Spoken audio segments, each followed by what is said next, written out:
নমস্কাৰ, মোৰ নাম ৰাজদীপ গগৈ। মই এজন সাধাৰণ নাগৰিক হিচাপে দুটামান কথা ক'ব বিচাৰিছিলোঁ। যিহে আমাৰ নিচিনা সাধাৰণ নাগৰিকে কথা ক'লে ৰজাঘৰীয়া কাণত নপৰে, চৰকাৰৰ কাণত নপৰে।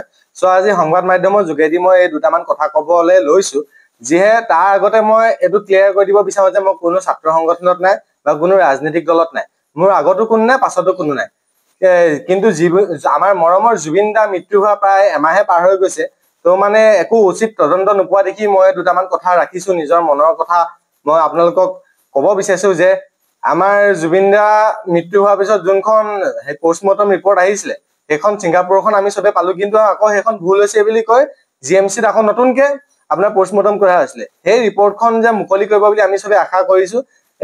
সেই পষ্টমৰ্টম ৰিপৰ্টখন চাবলৈ গোটেই অসমৰ মানে সাধাৰণ জনতাখিনি আৱেগিক হৈ আছে। এতিয়া যিহে চৰকাৰে হওক বা বিপৰীত পক্ষই হওক, দুয়োটাই নিজৰ মানে ইটোৱে ইটো গাত মানে বোকা চেতিয়া ৰাজনীতি কৰি আছে, যোনটো আমাৰ নিচিনা সাধাৰণ মানুহবোৰ সহ্য হোৱা নাই। যিহে জুবিন গাৰ্গক আমি বহুত ভাল পাইছিলো, আমাৰ অসমৰ এজন বহুত ডাঙৰ সম্পদ আছিলে। তো মানে এতিয়া ইজনে সিজনৰ প্ৰতি আন্দোলন কৰি বোকা চেতিয়াই আছে। সেইবোৰ ৰাজনীতি মানে আমি ভাল পোৱা নাই। আমি বিচাৰো যে CID আৰু SIT যোনবোৰ ৰিপৰ্ট, সেইবোৰ কি বুলি কয় ন্যায়ালয়ক দিব লাগে, আৰু ন্যায়ালয় উচিত মানে তদন্ত হোৱাৰ পিছত ন্যায়ালয়ে ন্যায় দিব লাগে। জুবিন দাৰ মৃত্যু যোনে কৈছিলে, লাগিলে সেয়া শ্যাম কানু মহন্তই হওক, সিদ্ধাৰ্থ শৰ্মাই হওক বা বেলেগ কোনোবা ছিংগাপুৰৰ মানুহে হওক। এতিয়া যিহে মানে সেই বস্তুখিনি আমি বিচাৰি আছো, এতিয়া চৰকাৰে সেই বস্তু দিয়া কেলে আমি বুজি পোৱা নাই। এতিয়া চৰকাৰে কৈছে, কোনোবাই কৈছে আমাৰ দলে ন্যায় দিব, কোনোবাই কৈছে ন্যায়ালয়ে ন্যায় দিব। আমি চবেই জানো যে ন্যায়ালয়ে ন্যায় দিব। তাত আকৌ কোনোবা বিশেষ ৰাজনৈতিক দল এটা এইটো ক'লে নহব যে আমাৰ চৰকাৰ থাকিলেহে ন্যায় দিব পাৰিব। এইটো এটা ভুল ধাৰণা।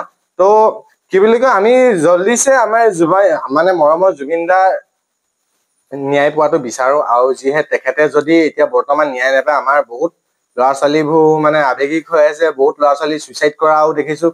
কিছুমানে দলঙৰ পৰা জঁপিয়াই চুইচাইড কৰিছে, কিছুমানে মানে কৰবাত নিজকে মাৰিছে, হেৰি কৰিছে। মানে বহুত এইবোৰ নহবলগীয়া কাণ্ড হৈ আছে।